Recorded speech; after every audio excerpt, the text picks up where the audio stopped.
You've had this job for 7 years now. Are there any regrets? Say, for example, you've been much bashed about your comment about the white suburban moms who all of a sudden find out that their kids are not as good as they thought they were, or their schools are not as good. Are there other things that you regret over the years, or do you even regret that? So I speak publicly every day, and I don't claim to be perfect. And if people want to use one statement one time to define me, that's people's prerogative. I think it's important for me not to hide from you and not to hide from the public. And I try and speak from the heart, and I try and speak honestly, and I try and speak the truth everywhere I go. So yeah, I have lots of regrets, lots of things I could have done better, differently. Could you name something specifically that you might have done differently? There are lots of things. I think, again, I was a little naive the first go-round on trying to fix ESEA and thinking folks could work in a bipartisan way.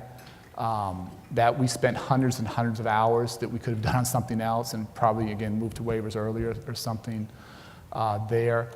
I think we've done a great job on the early childhood side of making this a bipartisan issue.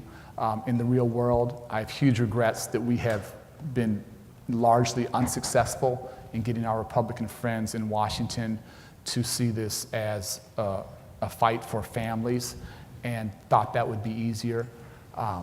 One anecdote there, after not this State of the Union, but a year or two ago, I had a very, very prominent senator, Republican, come up to me after the State of the Union unsolicited and said, "Arne, I love what you're doing. Our families need it. Don't stop. Keep going. But I'm so sorry I can't help you."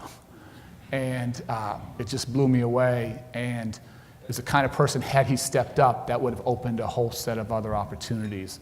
I sort of think we either go to Washington to make a difference and to serve, or we go there for a title or for the trappings or whatever. And so I have regrets and frustration. You can't name that. What's that? You can't name that lawmaker for us? No. Because I never give up, and there's still a chance that lawmaker can come now and support an ESEA in a bipartisan way that has early learning in it. And you don't want to put someone in a corner. Lots of regrets, so we can go on for an hour on this. Well, we might want to give our audience members two more quick regrets. So this is like confessional here. I regret that education isn't seen as a national priority, and we can figure out the appropriate federal and state and local role. That's actually more of a minor issue for me. But I just think the dividing line in this country today is less around race and class than it is around educational opportunity.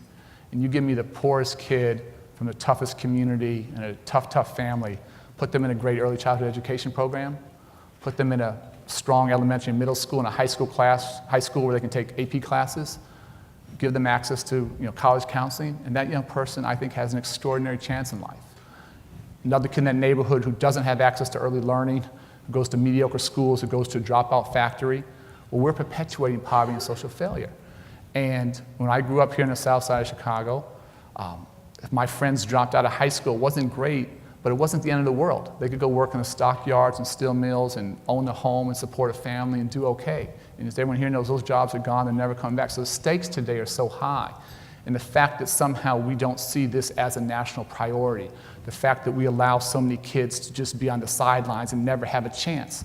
Education has to be the great equalizer. It has to be the tool that helps increase social mobility. It helps to reduce inequity that you talked about. And somehow that's not the feeling. Another place where we struggle is interesting. You sort of talked about us going too fast, and sure, we get that critique. Again, I think all of us, ourselves included, states, districts, I would argue we're all going too slow. And there are far too many kids today who aren't being served in every state around the nation.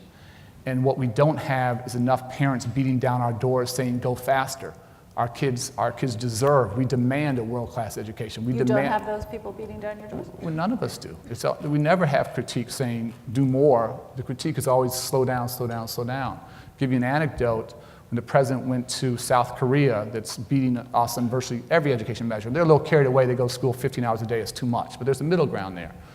And he always asked about education. He asked the president there of South Korea, what's your biggest educational challenge?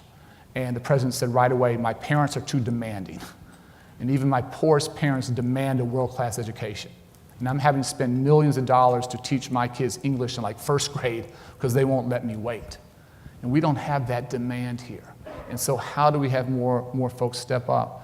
Related to that, and last my confessions, and we'll take your because then we questions, gotta have some questions is that from if you went back to last presidential debates in 2012, education basically didn't come up. And I love the debate. I love the conversation. We can all learn from each other. For me, that's very healthy. But the fact that it didn't come up means that voters aren't going to the voting booth thinking about education. And every governor says they're an education governor, and every mayor says they're an education mayor, but very few walk the walk. And we as voters don't hold them accountable. And again, I could care less Republican, Democrat, they're good ideas across the political spectrum. But if more of us went to the voting booth with education as a top priority, this thing would change regardless whether I was there or someone else was there. It wouldn't matter. South Korea doesn't matter who the president is. They're going to have great education there. You don't survive politically. That's not the case here. So those are some of my many regrets.